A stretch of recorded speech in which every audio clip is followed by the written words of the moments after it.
আসসালামু আলাইকুম, welcome back to my channel Razia blog and cook. তো দেখো, প্রতিদিনের মতো নতুন আরেকটি মজাদার ভিডিও নিয়ে চলে আসলাম। তো আজকে আমি তোমাদেরকে 2 পাউন্ডের একটা সফট স্পঞ্জি কেক বানিয়ে দেখাবো খুব সহজ পদ্ধতিতে। তো চলো ভিডিওটি কিভাবে বানাই তোমাদের সঙ্গে শেয়ার করি।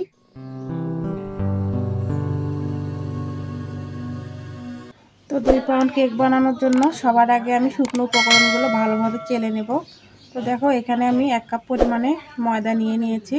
তো এটা হচ্ছে মেজারমেন্ট কাপ। এই কাপটা দিয়ে 1 কাপ ময়দা নিলে কিন্তু 2 পাউন্ড কেক তৈরি হয়। তো চলো সব শুকনো উপকরণগুলো এখানে মিক্স করে নিই। এখন দিয়ে দিচ্ছি 1 চিমটি পরিমাণে লবণ, 1 চামচ পরিমাণে দিয়ে দিচ্ছি বেকিং পাউডার,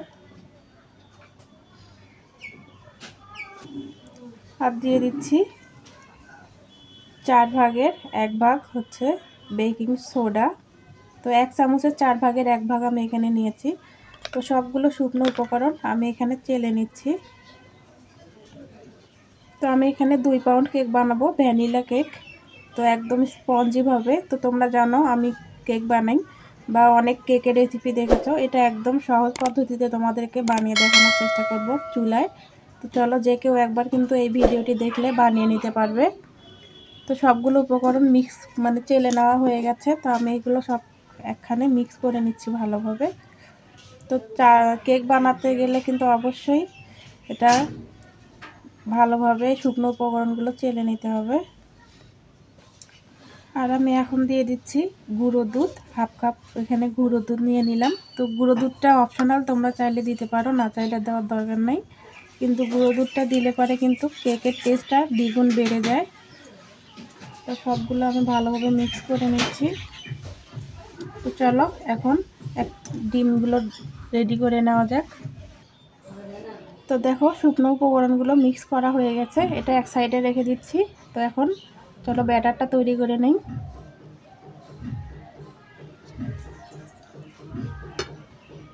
তো দেখো, একটা মিক্সিং বোল নিয়েছি। তো 2 পাউন্ড কেকের জন্য আমি এখানে 2টা ডিম নিয়েছি। তো এই ডিম দুটো আমি ভেঙে দিয়ে দিচ্ছি এটার মধ্যে। খুব সাবধানে ভাঙতে হবে যাতে খোসা না পড়ে।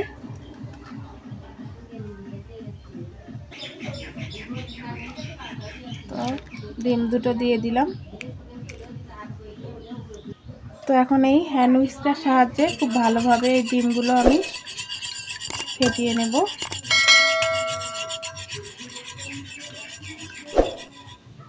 তো দেখো, মিক্স করে নেওয়া হয়ে গেছে। তো এখন আমি দিয়ে দেব চিনি। তো যেহেতু আমি 1 কাপ ময়দা নিয়েছি, তো এখানে 1/2 কাপ চিনি দিয়েছি। তো মিষ্টিটা কিন্তু অবশ্যই পারফেক্টলি হতে হবে। তো এই চিনিগুলো গলে যাওয়া অবধি আমি ভালোভাবে এটা দিয়ে মিক্স করব একদম পারফেক্টভাবে। তো বন্ধুরা, আমার এই ছোট্ট ভিডিও দেখতে দেখতে যদি কোনো একটা জায়গা তোমাদের ভালো লেগে যায়, প্লিজ বেশি বেশি করে লাইক, কমেন্ট এবং শেয়ার করে দিও। আর যারা বিজনেস করতে চাচ্ছ কেকের, তারা তো অবশ্যই এই ভিডিওটি দেখবে। খুব সহজভাবে আমি তোমাদেরকে দেখানোর চেষ্টা করেছি। যদি ভিডিওটি ভালো লাগে, নিজে দেখো এবং অন্যদেরকে দেখার সুযোগ করে দিও। আর আমার এরকম নতুন নতুন ভিডিও পেতে হলে চ্যানেলটি সাবস্ক্রাইব করে অল নোটিফিকেশন অন করে দিও, তাহলে আমি নতুন কোনো ভিডিও দেওয়ার সঙ্গে সঙ্গে পৌঁছে যাবে তোমাদের কাছে নোটিফিকেশন। তো দেখো, চিনিগুলো খুব সুন্দরভাবে গলে গেছে। তো আমি এখানে অ্যাড করব এখন 2-3 চা চামচের মতো সাদা সয়াবিন তেল। তো তোমাদের যদি হাতের কাছে যদি হ্যান্ড উইক্স থাকে বা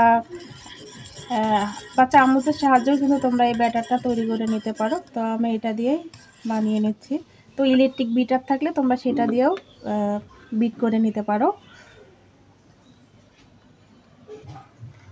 এখন দিয়ে দিচ্ছি 1 চা চামচ পরিমাণ ভ্যানিলা এসেন্স। তো তোমরা যে ফ্লেভারটা পছন্দ করো সেটা তোমরা অ্যাড করতে পারো। তো আমি যেহেতু ভ্যানিলা কেক বানাবো, তো তাই ভ্যানিলা এসেন্স দিয়ে দিলাম। তো দেখো, ব্যাটারটা তৈরি হয়ে গেছে। তো এখন শুকনো উপকরণগুলো আমি একটু একটু করে এটাতে মিক্স করে দেব। তো আমি 3 ধাপে এগুলো মিক্স করে নেব। তো উল্টা পাল্টা পাশে কিন্তু ঘোরালে চলবে না। তো তোমরা অবশ্যই এক পাশে ঘুরিয়ে ঘুরিয়ে কিন্তু এই ব্যাটারটা তৈরি করে নেবে।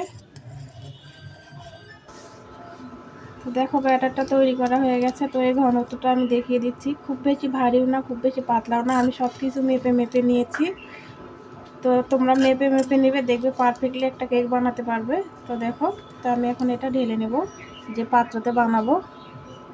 তো দেখো আমি একটা কেক বানানোর মোল্ড নিয়ে নিয়েছি, 2 পাউন্ড যে কেক বানানোর মোল্ডগুলো থাকে সেগুলো। তোমরা চাইলে স্টিলের বাটিতে অথবা টিফিন বাটিতেও কিন্তু বানাতে পারো, স্টিলের যে টিফিন বাটি থাকে সেইটা। তো আমি এটাতে ঢেলে নেব। তো এটাতে দেখো আমি লেখা খাতার পাতা দিয়েছি কেটে। তো এখন আমি ব্যাটারটা এটাতে ঢেলে দেব। তো একদম পারফেক্টলি কেক বানাতে চাইলে তোমরা অবশ্যই এই ভিডিওটি শুরু থেকে শেষ পর্যন্ত দেখো, কেউ স্কিপ করো না, স্কিপ করলে বুঝতে পারবে না আমি কিভাবে কি করেছি। আর এরকম ভিডিও যদি আরও দেখতে চাও তাহলে আমার চ্যানেল থেকে একবার ঘুরে আসতে পারো। আর যারা ফেসবুক থেকে দেখছো তারা অবশ্যই পেজটিতে ফলো দিয়ে আমার এই ভিডিওগুলো দেখতে পারো। তো ব্যাটারটা ঢালার পর একটু ভালোভাবে ট্যাপ করে নিতে হবে, ভিতরে যদি কোনো রকম লাঞ্চ থেকে থাকে তাহলে সেটা আর থাকবে না। তো আমি ভালোভাবে ট্যাপ করে নিয়ে নিলাম। তো এখন এটা আমি চুলায় বসিয়ে দেব। তো চলো চুলায় কীভাবে বসিয়ে দিচ্ছি সেটাও তোমাদের সঙ্গে শেয়ার করি। তো দেখো আমি একটা ফ্রাই প্যান বসিয়েছি, তার উপরে একটা খাতার পাতা দিয়েছি, তার উপরে একটা স্টিলের স্ট্যান্ড বসিয়েছি। তো এটা আমি 5 থেকে 7 মিনিট ফ্রি হিট দিয়ে নেব, তারপর বাটিটা বসিয়ে দেব। তো দেখো ফ্রি হিট দেওয়ার পর আমি এটা বসিয়ে দিলাম। এখন আমি একটা ঢাকনা দিয়ে ঢেকে দেবো যাতে ভেতর থেকে বাতাসটা বেরিয়ে না আসে। তো সেই জন্য আমি দেখো এই ঢাকনার ছিদ্রটা বন্ধ করেছি। তো এখন আমি 30 মিনিট অপেক্ষা করব। 30 মিনিট পর তোমাদের সামনে আবার আসছি, ঠিক কেকটা কতটা পারফেক্টলি হয়েছে তোমাদেরকে দেখানোর জন্য। তো দেখতে থাকো। দেখো 30 মিনিট পর আমি চলে আসলাম। তো কেকটা দেখো মাশাআল্লাহ অনেক সুন্দর ফুলেছে।